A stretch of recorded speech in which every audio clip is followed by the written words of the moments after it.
taxaw sa kaw doon sa lapataake ba benn xalaat politicien bu bandu la saña attaqué man sama yéene mooy baa doole bi ma nekkal ko gémmiñam noppam ak bëtam saa su ne may faacee mbébétam dàq mimétisme andi civisme heurte sa conscience ngir nga mën a demee ci bon sens man sama yéene mooy sama rap doon li jëlee ba peuple bi si yoonu ñàkk tàggat ko ba mu mën a dundee si li mu ñàkk wan ko nu muy jëfee ba benn marchand d'illusion du ko mën a bluffé.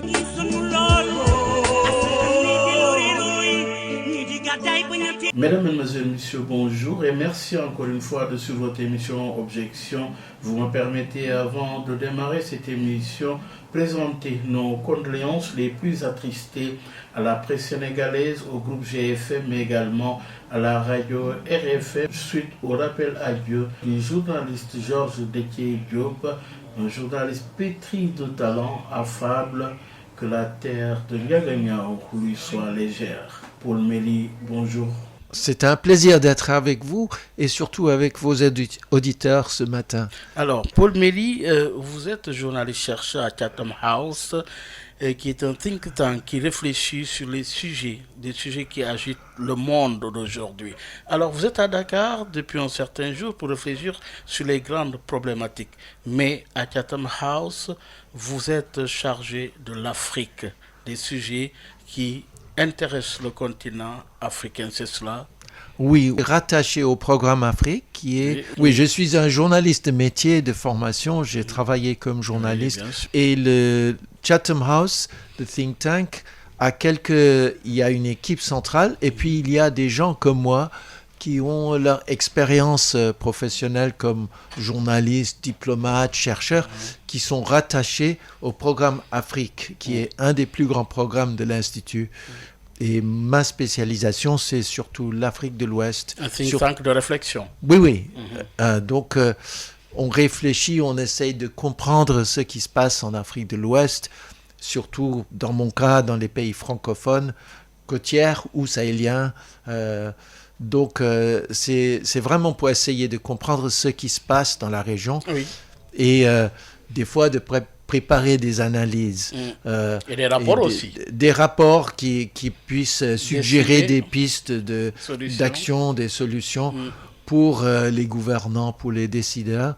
Mais en tant que journaliste, mon rôle, c'est purement du reportage. Donc, je fais un peu les deux. Oui. Alors, justement, on est aujourd'hui, ce dimanche, à Objection pour parler de trois grandes problématiques. La première problématique sous forme de thème, c'est d'abord la jeunesse africaine. Vous vous intéressez beaucoup sur cette préoccupation majeure et non mineure, cette jeunesse face à des choix politiques des gouvernants. Deuxième sujet de réflexion ce dimanche, Paul Méli, c'est justement de voir les différentes stratégies proposées. Où en est-on avec ces stratégies? Sont-elles efficaces par rapport à cette cible jeune? Et la troisième thématique, vous inscrire sur cette rencontre, la 39e session des chefs d'État et gouvernement de l'Union africaine à Addis Abeba ce 14 et 15 février 2026. Quel impact pour l'avenir du continent? Alors la première question, Paul Méli, mais d'abord avant de poser la première question, vous connaissez bien le Sénégal maintenant puisque depuis un certain temps vous y travaillez en termes de réflexion. Oui, alors comment trouvez-vous le Sénégal? Oui, alors je suis venu au Sénégal pour la première fois en 1998, et puis pendant une certaine période, je travaillais sur une autre région, sur les pays du Golfe, et puis je suis revenu à ma spécialisation sur l'Afrique de l'Ouest, donc plus ou moins depuis 2010, presque toutes les années, quelquefois 2 fois par an, je suis venu au Sénégal et j'ai pu parcourir certaines régions du pays, pas seulement Dakar, mais aussi à Touba, Mbaké, Tivaouane et Casamance, par exemple. Alors, depuis 2018 et aujourd'hui, le Sénégal, comment trouvez-vous ce pays? Je pense que 2 choses me frappent. Côté système politique, je vois une certaine résilience. Je sais que dans le quotidien, il y a les titres tous les jours sur tel ou tel acteur, tel ou tel hommes ou femmes politiques, les accords, les désaccords, les querelles, les rivalités. Mais ça, c'est le quotidien de la démocratie. Mais ce qui me frappe, c'est que j'étais là en 1998 aux législatives où, à l'époque, Abdoulaye Wade menait la campagne SOPI, comme ils appelaient à l'époque, en espérant gagner une majorité à l'Assemblée nationale. Ce qui n'a pas eu, mais il y avait une certaine déception, tension autour de cet événement, controverse, etc. Mais 2 ans après, il a gagné la présidence. En 2000. Et puis, plus tard, je me rappelle, en 2012, j'étais là pour la soirée où Macky Sall, la soirée électorale où Macky Sall a été élu président de la République. En effet, vous m'avez, l'équipe de Sud FM m'avait très gentiment invité à accompagner vos journalistes sur le terrain. Donc, on faisait le tour des quartiers de Dakar, des bureaux de vote, etc. Et donc, on voyait la joie des électeurs qui avaient réussi à faire le changement. Et depuis, je suis revenu à maintes fois et je n'étais pas là sur le terrain au moment de l'élection de 2024, mais j'étais là dans les mois précédents et on voyait la tension, la pression, l'appétit, le désir pour le changement qui a été acté par les électeurs en utilisant un système politique qui, surtout en comparaison avec beaucoup de pays africains et en comparaison avec certains pays européens aussi, on peut penser, fonctionne. On voit que au moment où les électeurs, le peuple, veut vraiment faire un choix, veut changer la donne, le système leur donne la possibilité de le faire et ils l'utilisent en toute transparence. En transparence et en général avec une certaine confiance. Et ils ont confiance dans le système politique. Mais le contraste avec ça, c'est peut-être les défis sociaux et les défis de développement. Parce que là, le Sénégal, comme beaucoup de pays ouest-africains, fait face à d'énormes pressions. Il y a une croissance démographique qui fait que d'année en année, il faut plus de jobs parce qu'il y a plus de jeunes qui arrivent sur le marché du travail.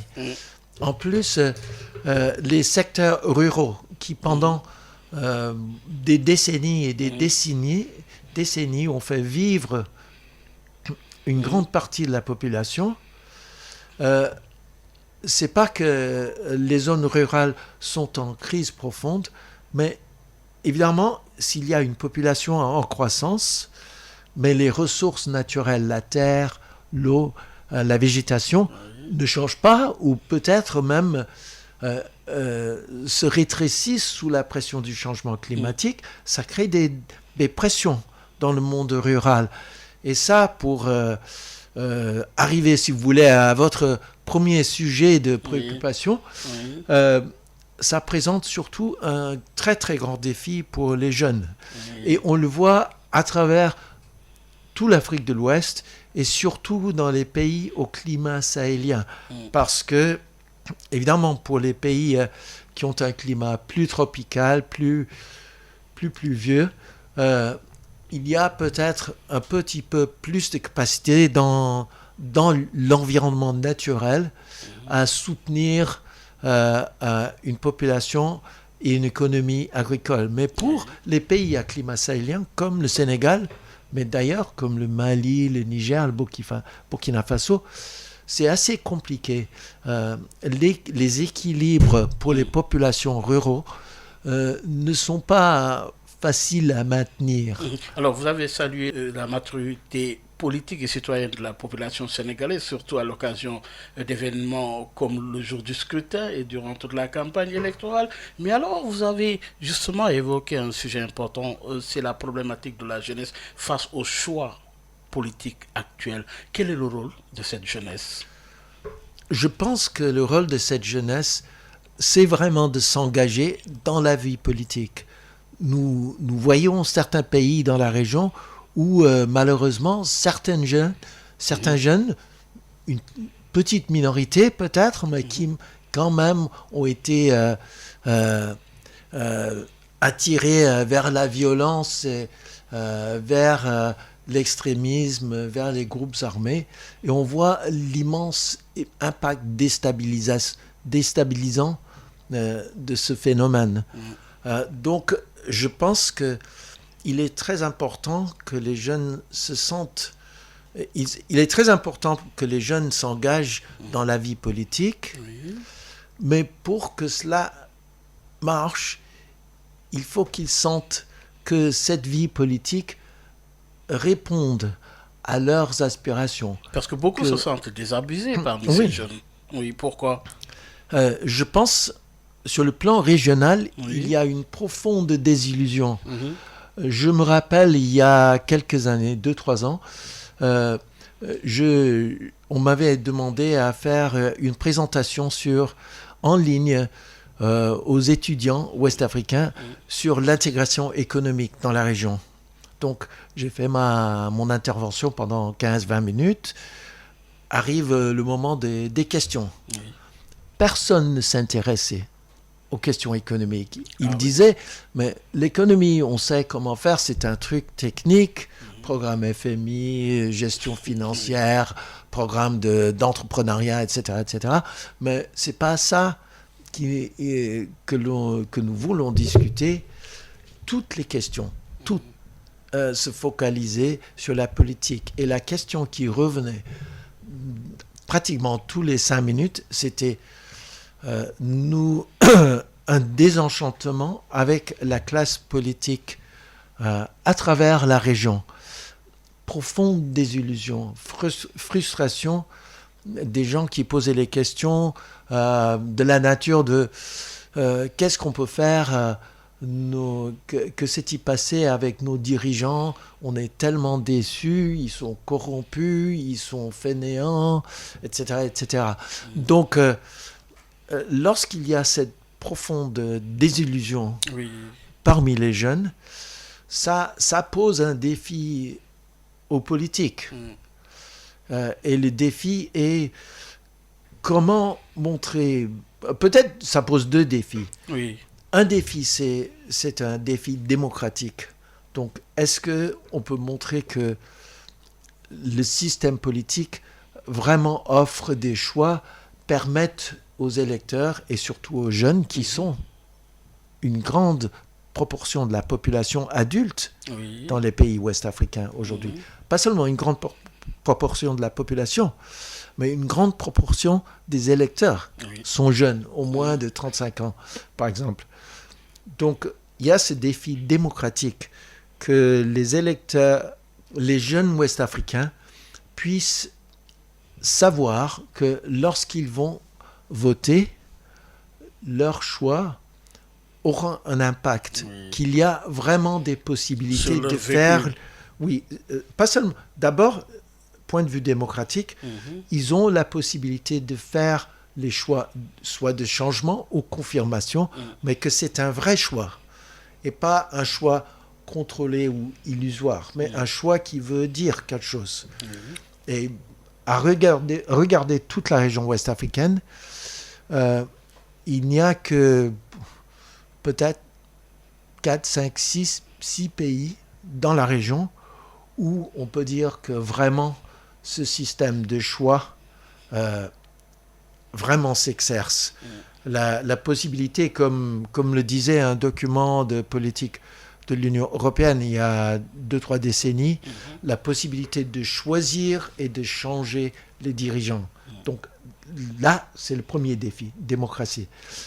Le deuxième défi, c'est un défi de résultat qui est encore plus dur. Et là, on le voit aujourd'hui au Sénégal, le gouvernement élu il y a presque 2 ans maintenant, le président Bassirou Diomaye Faye, Premier ministre Ousmane Sonko, qui sous beaucoup de pression budgétaire, financière, doivent faire face aux attentes du peuple, aux attentes de l'électorat.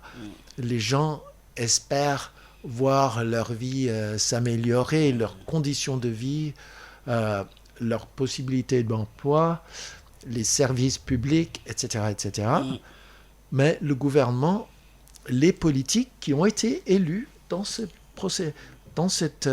processus démocratique, d'abord avec la présidentielle qui a vu le président Bassirou Diomaye Faye arriver aux affaires, et puis les législatives plus tard dans l'année qui a confirmé le PASTEF comme le grand parti législatif majoritaire, et donc a reconfirmé, si vous voulez, Bayoumar, la position de Ousmane Sonko comme Premier ministre. Parce qu'évidemment, s'ils avaient perdu les législatives, il aurait été obligé à démissionner. Donc, cette procédure démocratique a bien marché, a bien fonctionné.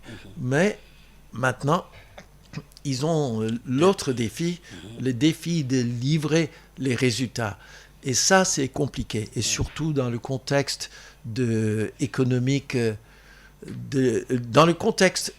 mondial et régional, et bien sûr national, avec la crise de la dette auquel le Sénégal doit faire face en ce moment. Oui, auquel le Sénégal doit faire face en ce moment. C'est un contexte difficile, face à des préoccupations qui proviennent des cibles comme celle de la jeunesse. Aujourd'hui, oui, Paul Méli, en parlant de désillusion, est-ce que c'est un phénomène générationnel ou c'est un défi de participation réelle? Je pense que c'est peut-être un peu les deux. La question générationnelle est surtout ultra importante en Afrique à cause des tendances démographiques qui font que vous avez ici en Afrique de l'Ouest une très grande population de jeunes. Par contraste, en Europe, dans des pays européens comme le mien, le Royaume-Uni, les jeunes sont une partie importante de l'électorat, mais ils ne sont pas la majorité. Il y a aussi, et même en Europe en général, la tendance c'est que c'est les personnes âgées qui sont les plus enthousiastes, qui sont les plus disciplinées à aller aux urnes. Donc, par exemple, dans mon pays, souvent on dit que à Londres, au Royaume-Uni, souvent on dit que la voix des personnes qui ont les cheveux gris pèse plus. Et les gouvernements successifs ont une certaine difficulté à introduire des politiques qui poseraient des complications, qui réduiraient le soutien financier, par exemple, ou limiteraient le soutien financier pour les personnes plus âgées. À cause de ce... En partie, bien sûr, il y a des choix. Toute société a son obligation de prendre soin des générations plus âgées, mais il y a aussi une certaine réalité politique. Ici, en Afrique de l'Ouest, bien sûr, parce que vous avez beaucoup de jeunes, leurs attentes pèsent beaucoup là-dedans. Oui, c'est clair. Dans certains pays, les mouvements de jeunes sont à la fois acteurs et critiques à la fois. Acteurs et critiques du changement. Comment ces dynamiques influencent-elles la stabilité et la réforme politique? Mais on voit un certain impact. Par exemple, il y a seulement... Est-ce que c'était l'année dernière, je pense, le mouvement, une sorte de soulèvement populaire qu'on avait vu au Madagascar. Les jeunes, le mouvement X, le mouvement Gen Z, non, qui a soulevé, enfin, le président a choisi de quitter le pays, de fuir le pays, et ce qui a laissé la place aux militaires et puis une certaine transition qui s'engage. Et on a vu au Burkina Faso en 2014 un grand mouvement citoyen qui a changé la donne. Donc, je pense que dans certains moments, les jeunes, surtout, peuvent avoir un très grand impact, et nous l'avons vu au Sénégal, par exemple, au cours de l'année 2023, de grandes manifestations, beaucoup de pression de la part des jeunes qui avaient certaines frustrations sur le plan matériel, mais aussi des désaccords profonds sur le plan politique avec le gouvernement de l'époque, le gouvernement du président Macky Sall. Et donc, les jeunes étaient acteurs. Mais ce qui est difficile pour toute société, c'est après le moment électoral, comment soutenir cet engagement politique des jeunes ou même des citoyens en général. Parce que aller aux urnes une fois tous les 2 ou 3 ans, peut-être pour la présidentielle, puis 2 ans après pour les législatives ou les municipales, c'est une chose. Mais maintenir un engagement politique soutenu et voir évoluer une société où des mouvements de citoyens, des mouvements de jeunes trouvent leur place, c'est assez complexe. Et on l'a vu au Nigeria, par exemple, des mouvements pour les droits, pour les libertés, hors période électorale. Comment ces gouvernements, face aux défis économiques, face aux défis sociaux, quelle stratégie les gouvernements africains devraient mettre en place pour un développement durable? Quelle stratégie? Je pense que, à part les questions de gouvernance, donc ceux dont on a discuté déjà, qui ont un impact aussi économique et social, en termes de transparence, que le gouvernement se sent redevable devant ses électeurs. Aussi, si on a la transparence, on a plus de chances d'attirer les investisseurs. Et nous voyons au Sénégal, par exemple, bien que, comme dans tout pays, il y avait certaines faiblesses dans certains aspects du système, le fait que le Sénégal a un système démocratique et transparent et redevable a été un facteur qui a attiré les investisseurs qui maintenant ont investi des milliards de dollars dans le développement des champs de gaz et pétrole qui commencent à contribuer au budget d'État. Donc le fonctionnement du système démocratique est très important pour le développement économique et peut-être aussi important en Afrique de l'Ouest parce qu'il y a certains pays du continent qui ont des richesses naturelles, des richesses de minerais super énormes. En général, pour l'Afrique de l'Ouest, ce n'est pas le cas. Donc, l'Afrique de l'Ouest, c'est par la force de sa société, de sa population, de ses idées, de sa diversité de base économique, qu'elle puisse financer son propre développement. Et un aspect important de tout cela, c'est la gouvernance. Mais aussi, il y a bien sûr toute une gamme de défis économiques et sociaux, toute une gamme de défis de politique de développement. Comment créer les emplois? Comment améliorer les infrastructures? Comment trouver suffisamment d'argent des contribuables pour payer les salaires des fonctionnaires, des profs, des instituteurs, des médecins, des sages-femmes, des ingénieurs, des directrices de ministères, etc., etc., etc.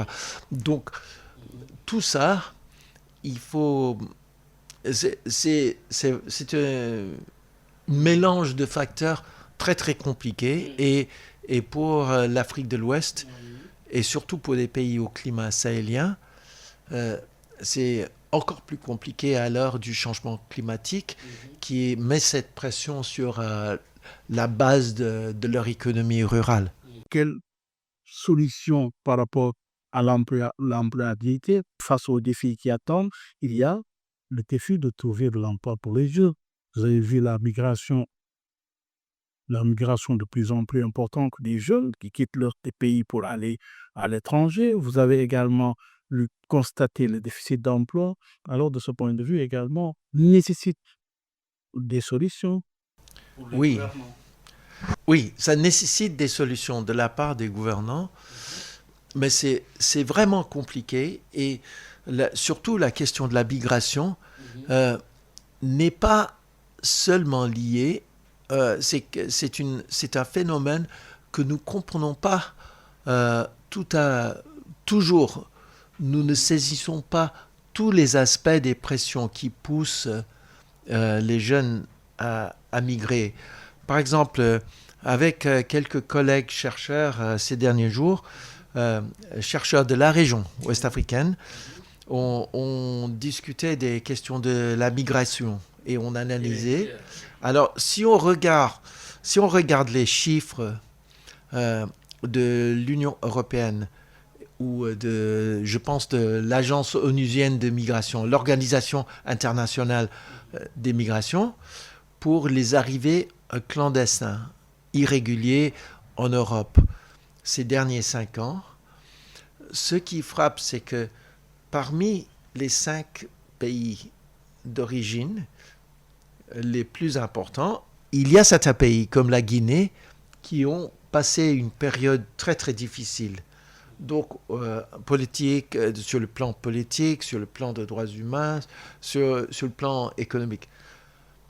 Mais il y a aussi certains pays, comme le Sénégal, comme la Côte d'Ivoire, qui pèsent aussi dans la liste. Et je ne me rappelle pas exactement où se trouve sur la liste du Sénégal, mais la Côte d'Ivoire, je pense, était parmi les 5 premiers pays d'origine de migrants clans irréguliers envers l'Europe. Et pourtant, la Côte d'Ivoire et l'économie, c'est une économie qui, avec un taux de croissance de quoi? Oui, 7 ou 8% par an, c'est très dynamique. Il y a beaucoup de richesses dans le secteur agricole. Il y a le pétrole, il y a le secteur de l'or. C'est un pays avec une infrastructure assez solide, des services publics assez bien développés. Et depuis des années et des années, ce n'est pas quelque chose d'hier. Et pourtant, ce pays est un des pays les plus importants d'origine des gens qui choisissent de risquer les traversées du désert et de la mer pour essayer de trouver des opportunités en Europe. Donc, je pense que dans certains cas, il y a les raisons très spécifiques, à une certaine région ou un certain phénomène social. Par exemple... Le problème de la répartition des ressources. Oui, c'est là qui est... Je pense qu'il y a un...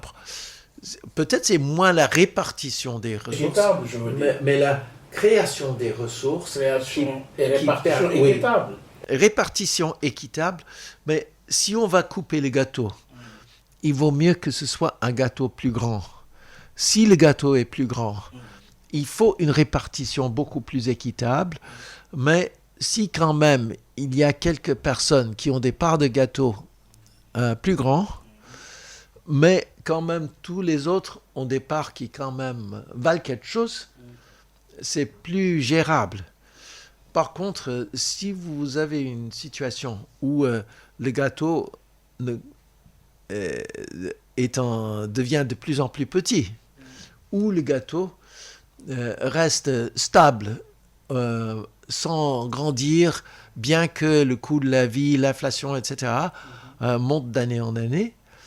Ça devient difficile. Et si la répartition du gâteau n'est pas équitable et s'il y a parmi la population, et on voit ça, si les gens voient que une petite minorité vive pas une minorité minuscule, mais disons une minorité mesurable mais très privilégiée, vivent bien au-dessus de... Au détriment de la plus grande majorité, oui. Oui. Cette répartition inéquitable, à ce moment-là, ça devient difficile à gérer sur le plan politique. Mais il faut aussi, je pense, nuancer un peu, parce que ce qui est inéquitable, il y a plusieurs définitions. Il y a simple inégalité, mais on a par exemple l'équilibre entre les populations urbaines et les populations rurales. Nous avons vu au Sénégal ces derniers jours la question des bourses pour les étudiants a été très difficile. Nous avons vu ces événements tragiques à l'université, à l'UCAD, etc. Mais il y a aussi la proportion de la population qui va à l'université reste une minorité. Il y a d'autres jeunes aussi qui aussi ont leurs problèmes. Tout est devenu prioritaire, finalement. Oui, tout est devenu prioritaire. Et c'est très, très difficile de répondre aux attentes de la population si on n'arrive pas à créer un modèle économique qui génère les emplois, qui génère les possibilités d'espoir, qui génère, par exemple, les possibilités d'accès à la terre. Et je me rappelle, il y a quelques années, on faisait une recherche dans le centre-sud du Niger, autour de Maradi. Et dans les visites au village, un des plus grands problèmes, c'est que il n'y avait pas suffisamment de terre. Donc, c'était pas seulement une question de répartition, mais d'accès à la terre et aussi une quantité limitée, parce que c'est au Sahel, on monte pas trop loin au nord de Maradi et ça devient très aride, etc. On ne peut plus cultiver. Donc, la pression sur la terre était intense. Donc, une jeune personne du village, femme ou homme, pour penser, est-ce que je pourrais avoir accès à suffisamment de terre pour pouvoir contempler le mariage, les enfants, etc. Ou est-ce que c'est impossible? Et puis, si c'est impossible, ça complique.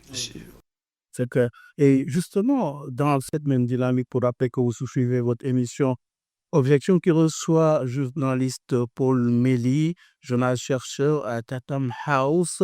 Alors, Paul Méli, oui, l'investissement étranger est souvent présenté comme un moteur de développement. Je pense que là, vous évoquez un problème qui est vraiment un problème quand je dis de nos jours, un problème de nos jours en 2025-2026. Est-ce que vous pensez que ces investissements profitent aux populations directement? Je pense que dans certains cas, les investissements profitent aux populations. Si je prends un petit exemple, maintenant, au supermarché, chez moi, à Londres, je peux acheter des petits pois ou des haricots produits au Sénégal. Je peux acheter des petits pois, des haricots cultivés au Sénégal. Donc là, évidemment, il fallait un certain investissement, organisation du secteur agricole.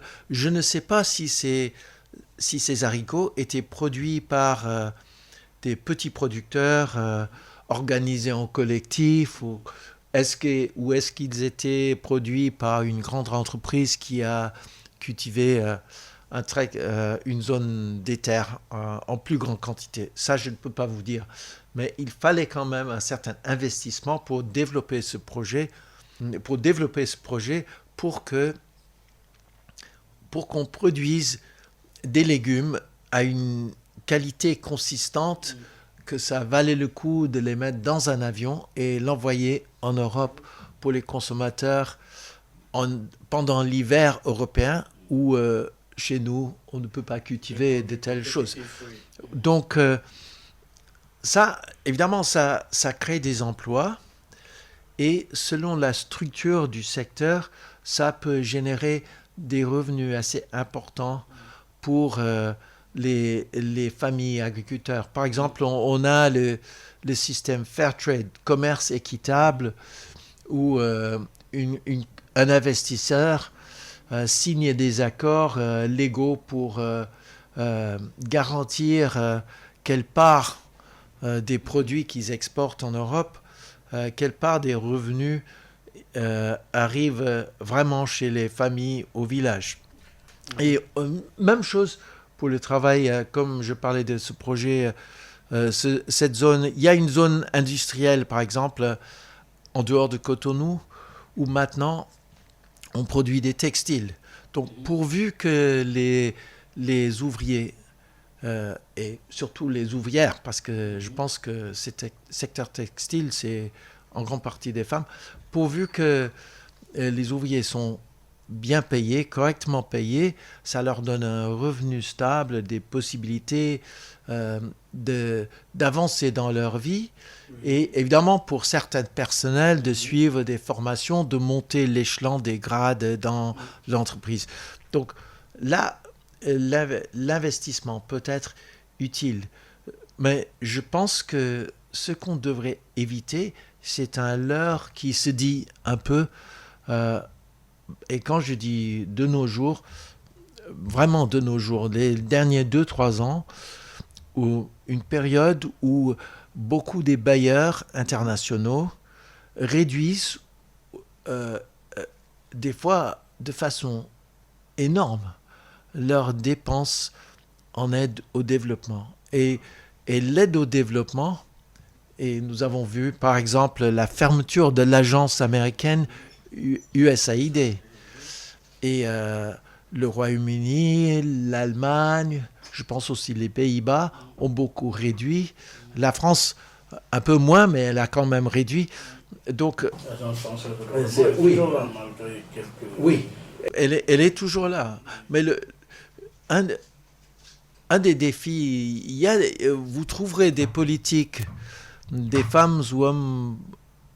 Vous trouverez des femmes ou des hommes politiques en Europe qui, pour expliquer ces décisions ou pour au moins suggérer que l'impact serait moins dévastateur qu'on ne pensait, disent « Ah, mais maintenant nous passons dans un nouvel ère, c'est l'ère où les investisseurs, le secteur privé va prendre la relève. » Alors, il y a des dimensions où le secteur privé va prendre la relève, sans doute. On a vu des autoroutes ici au Sénégal, non, des autoroutes à péage. Donc, il y a certaines dimensions. Mais l'école primaire, dans un quartier, l'école primaire à Pikine, ou dans un village au nord du Sénégal, dans la vallée du fleuve, le salaire de l'instituteur, les livres pour les écoliers, c'est pas un investisseur qui va financer cela de façon... Oui, de temps en temps, il va y avoir quelqu'un très philanthrope, mais en général, c'est pas les investisseurs qui vont payer ça. C'est pas une activité qui génère un retour en espèces, en cash, tout de suite pour le payer. Donc, pour ça, il faut l'État.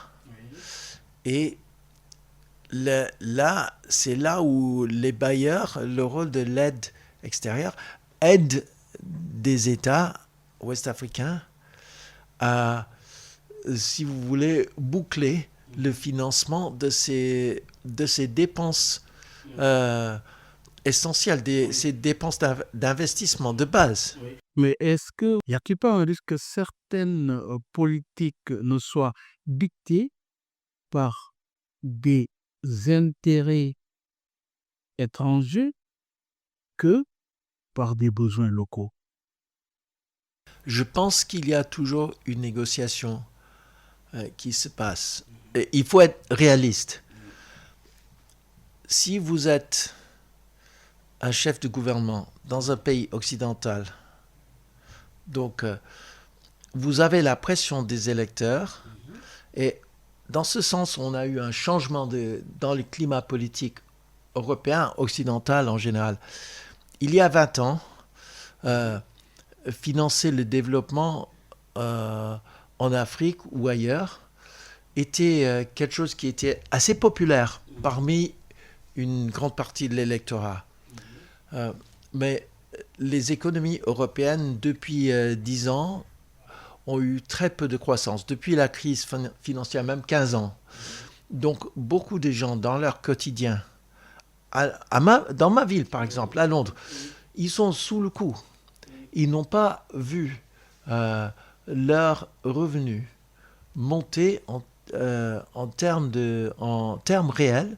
Ils n'ont pas vu leur standard de vie, leur pouvoir d'achat monter, accroître en termes réels depuis 15 ans. Et souvent, ils ont dû supprimer certaines dépenses. Ils vivent moins bien. Parmi beaucoup d'Européens, il y a le sentiment que la jeune génération qui arrive comme adultes maintenant, qui ont peut-être 20, 25 ans, 30 ans, vont devoir vivre à un niveau de vie plus bas que celle de leurs parents. Donc,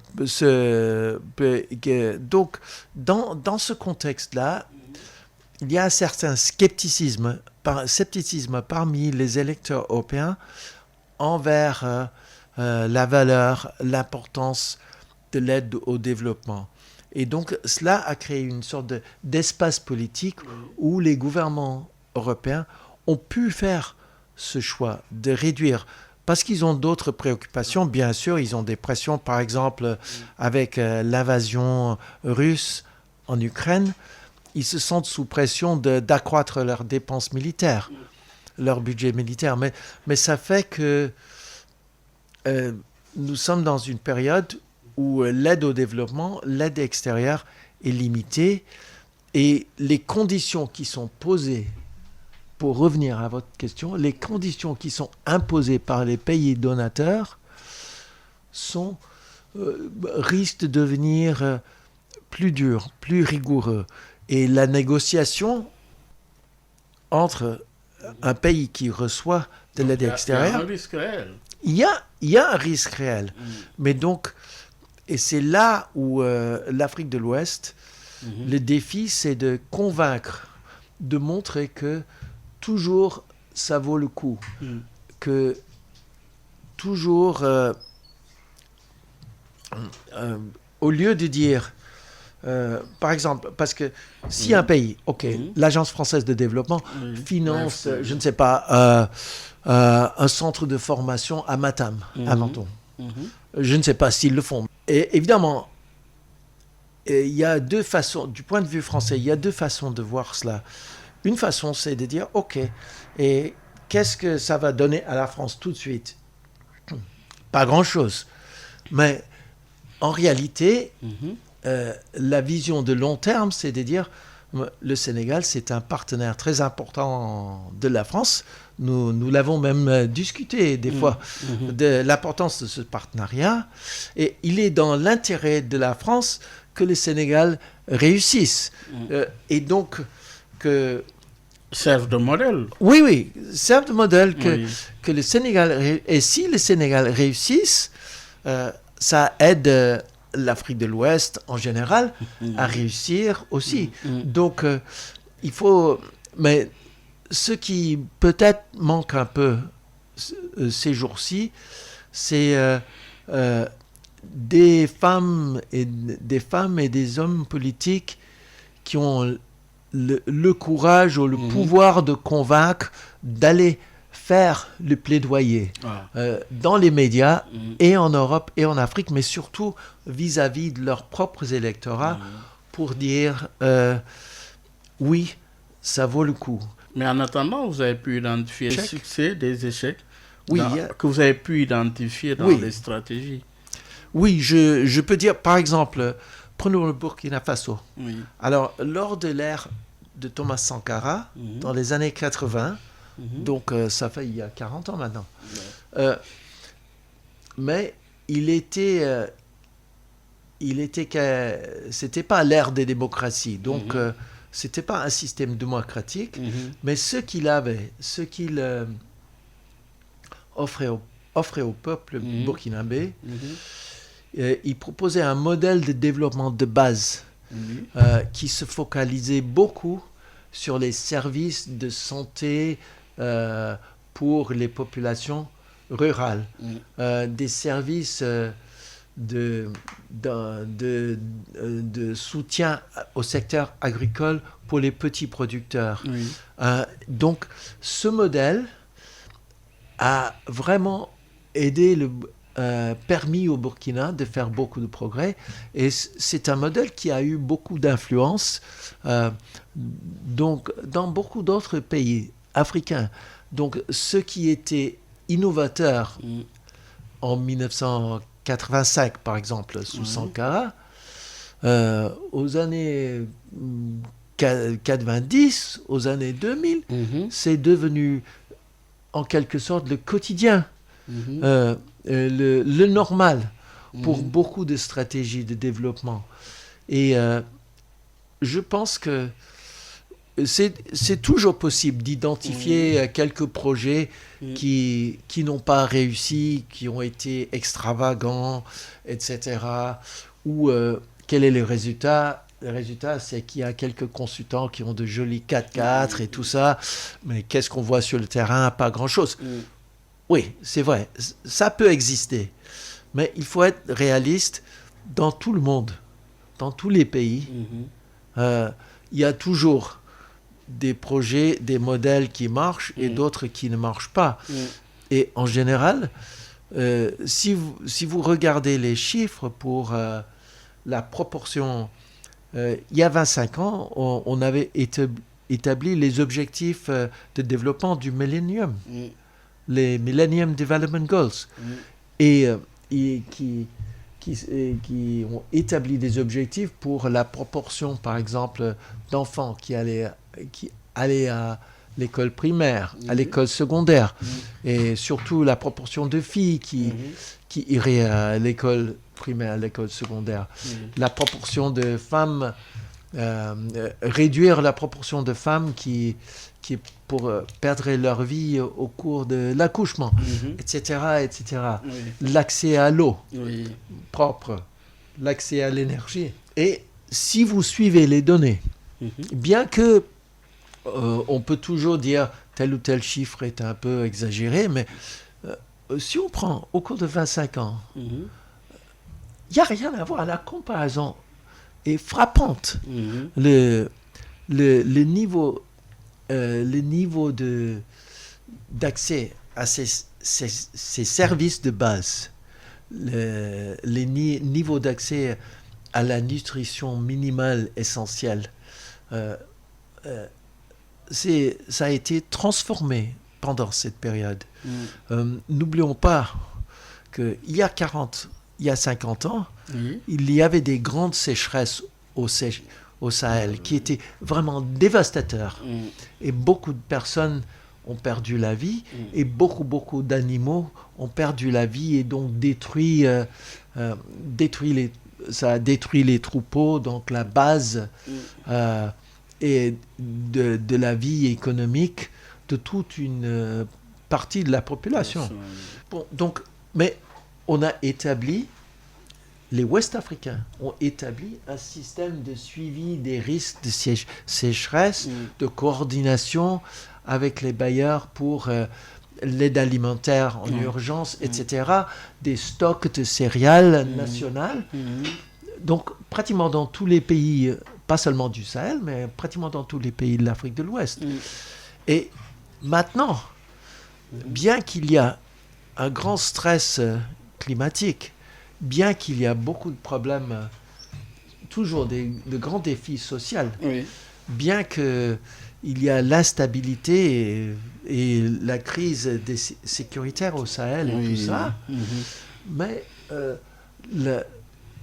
il est rare, il est très rare maintenant de recevoir la nouvelle que beaucoup de personnes ont perdu leur vie à cause de sécheresse ou à cause d'autres impacts climatiques. Il y a quand même des succès comme il y en a aussi, d'échecs aussi. Oui, il y a énormément de dislocations à cause de la crise sécuritaire. Beaucoup de populations déplacées, écoles fermées, etc.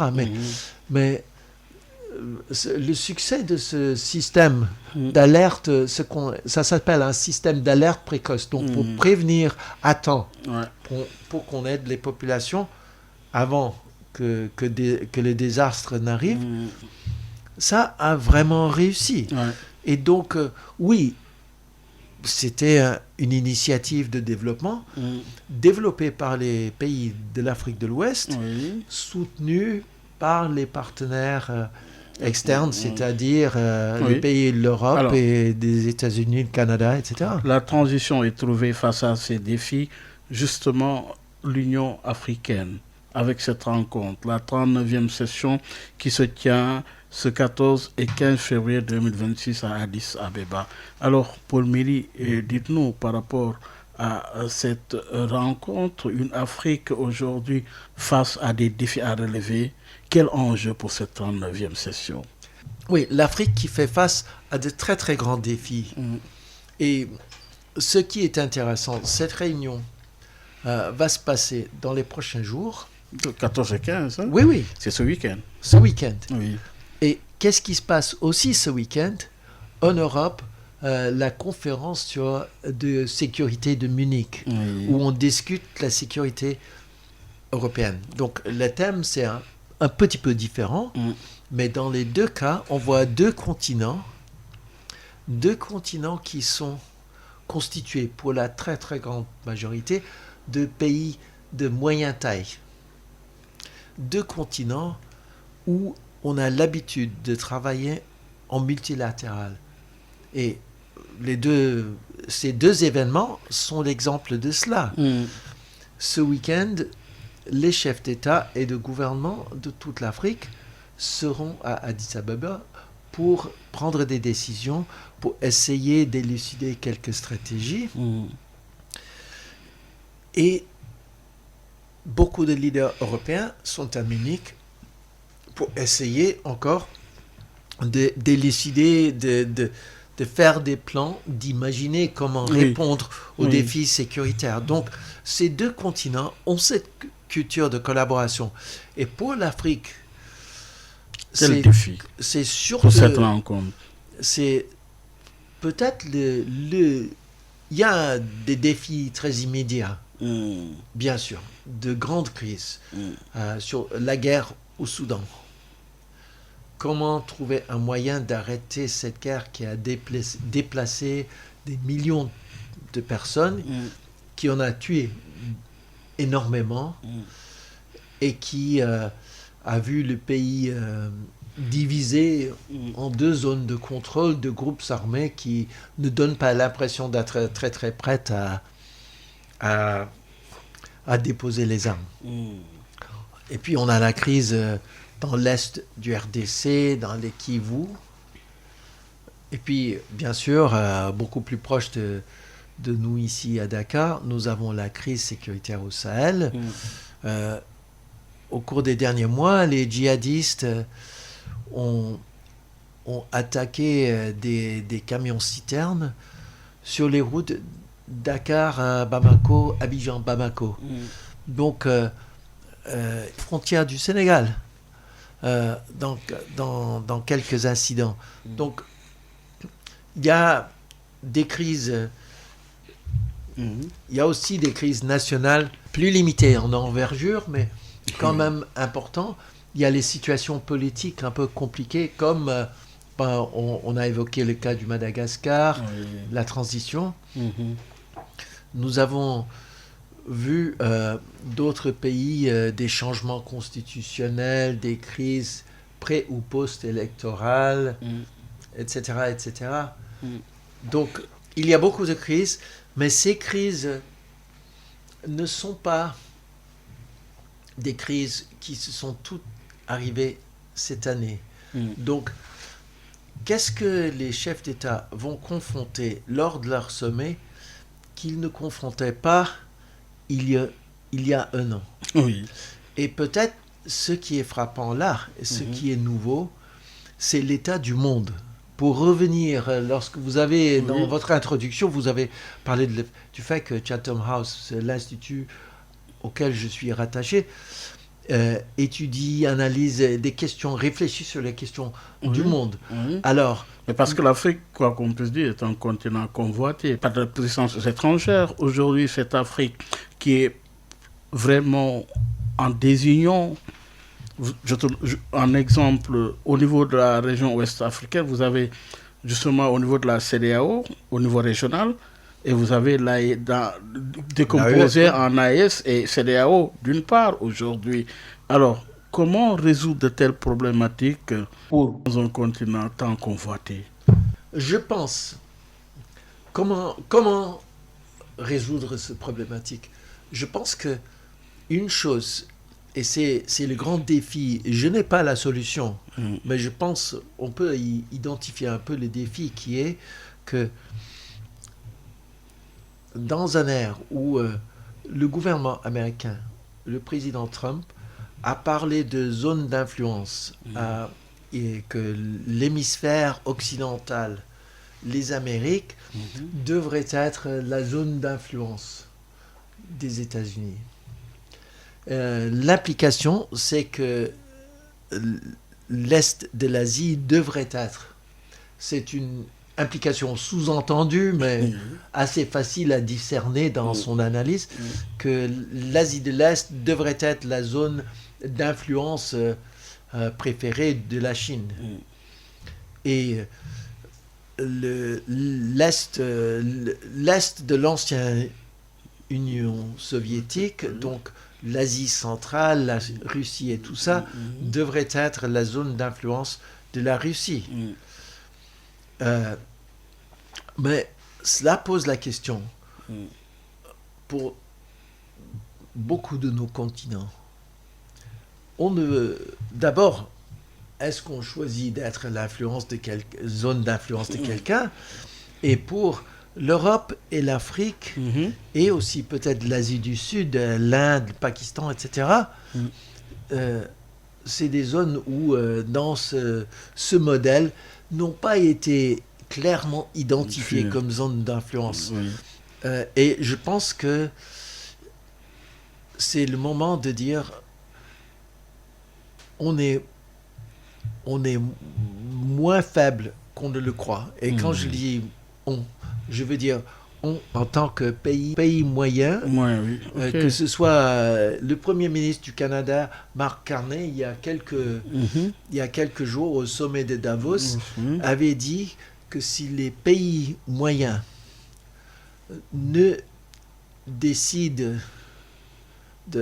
en effet, ne décident pas de faire la cuisine eux-mêmes, c'est eux qui seront servis au menu du restaurant des grands pouvoirs. Donc, je pense que pour l'Afrique, comme pour l'Europe, pour le Canada, pour l'Asie du Sud, peut-être l'Amérique du Sud aussi, mais c'est de dire, on ne se laisse pas on ne se laisse pas accepter un sort dicté ailleurs. Et donc, de dire les problèmes africains. Et prenons l'exemple AES-CEDEAO. Il y a un grand désaccord. il y a des alliances stratégiques d'influence de certains acteurs extérieurs dans les deux blocs. Oui. Mais ces deux blocs sont constitués de pays qui tous se sentent ouest-africains, dont les peuples se sentent ouest-africains et qui sont intimement liés, qui ont pendant des décennies vécu une vie avec une certaine liberté de mouvement, intégration économique. Nous savons tous que les frontières sont très très poreuses. Beaucoup de monde ont de la famille dans tel ou tel pays limitrophe. Donc, je pense que c'est peut-être pour l'Afrique de l'Ouest, mais pour l'Union africaine en général, cette situation mondiale qui maintenant, peut-être on commençait à discerner que ça pourrait émerger au cours de l'année dernière. Et puis, ces derniers mois, ça a été dit de haute voix par le président Trump et d'autres grands acteurs, des grands pouvoirs et tout ça. Donc, la question est, est-ce que l'Afrique va... ça impose un défi. Est-ce que l'Afrique peut trouver un moyen de faire face à ces défis, à résoudre ses propres problèmes? Donc, dans le cas de l'AES et la CEDEAO, c'est aux Ouest-Africains d'essayer de trouver un moyen de négocier la nouvelle structure, coordination, cartographie, etc., de la région. Est-ce que les deux blocs vont tout de suite se réunir? Peu probable, mais il y a plein de choses d'intérêt en commun, plein de pistes de coopération. Et on voit maintenant, il y avait un moment, il y a peut-être 2 ans, où c'était très très difficile. La confrontation politique était assez intense. Mais de plus en plus, ça se tasse de plus en plus. Oui, il y a de plus en plus de dialogue, de consultance. Et d'ouverture. Il y a... Des fois, c'est très discret. Des fois, c'est plus ouvert. Et il faut admettre qu'il y a quand même quelques désaccords profonds. Par exemple, entre le Niger et le Bénin, ça reste... Mais aujourd'hui, est-ce que la voie du salut, est-ce que le salut est dans une dynamique multilatéraliste, par exemple? Je pense que oui. Ou dans un bloc global sud? Non, je pense plutôt... C'est pas un choix qu'on est obligé de faire, ou plutôt, c'est pas un choix que l'Afrique est obligée de faire. D'abord, un bloc global sud, comme à l'époque du mouvement du tiers-monde aux années 80, 70, non, il y a très longtemps, ça, c'était un moment historique où, après la période de décolonisation, les pays du sud, dans tous les continents, ont en quelque sorte levé la main en disant, mais, écoutez-nous, nous avons notre part à dire dans cette conversation. Nous pesons pour quelque chose. Là, tout le monde l'accepte aujourd'hui. Le Sud est très très compliqué. Est-ce que la Chine est un pays du Sud ou pas? Qui peut dire? C'est la deuxième économie mondiale. Mais il n'y a rien qui oblige l'Afrique ou un pays africain ou une région africaine, un bloc africain, à faire un choix, un pour ou contre. Le fait que la CEDEAO a une coopération très étroite avec l'Europe n'empêche pas qu'elle puisse avoir des collaborations aussi très étroites avec la Malaisie, la Chine, le Brésil, l'Union africaine, dont vous avez évoqué le sommet ce week-end. L'Union africaine est maintenant membre à part entière du G20. C'est clair. C'était à partir de 2025, la première fois. Donc, chaque fois maintenant que le G20 se réunit, il y a l'Union africaine, quelqu'un qui parle pour toute l'Afrique qui est là. Il y a aussi l'Afrique du Sud qui est membre du bloc en tant que tel, comme État, tout seul. Mais il y a aussi quelqu'un qui est à La Réunion, qui parle pour toute l'Afrique, tout comme il y a aussi l'Union européenne qui est là, présent, et qui parle pour pas toute l'Europe, mais presque toute l'Europe. Et donc, je ne pense pas que c'est un choix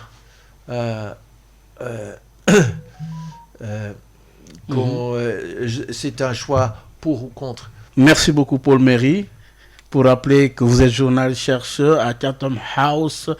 C'est à Londres, un think tank qui réfléchit sur les questions qui agitent le monde. Ça a été un plaisir. Et merci encore. Nos salutations à Babacar Ndiaye de Wati. Oui, notre ami Babacar. Sans doute. Oui. Je vais lui donner nos salutations. Oui. Merci beaucoup, Paul. C'est un plaisir, mesdames et messieurs. Merci de nous avoir suivis. Il était question de parler de ces grandes mutations en cours, mais surtout avec cette problématique de la jeunesse africaine. Quelle solution face à des choix politique. Rendez-vous dimanche prochain avec un autre invité. Au revoir. Gardez l'écoute. Vous êtes sur la 98.5. Vous y êtes. Vous y restez cette fois-ci. C'est dans le cadre de Dianovie avec Eladji Malick Ndiaye et son invité. Au revoir. mbow yu may mbow sa kaw doon sa lapataake ba benn xalaat politicien bu bandu la saña attaqué man sama yéene mooy baa doole bi ma nekkal ko gémmiñam noppam ak bëtam saa su ne may faacee mbébétam dak mimétisme andi civisme heurte sa conscience ngir nga mën a demee ci bon sens man sama yéene mooy sama rap doon li jëlee baa peuple bi si ñoonu ñàkk tàggat ko ba mu mën a dundee si li mu ñàkk wan ko nu muy jëfee ba benn marchand d'illusion du ko mën a bluffé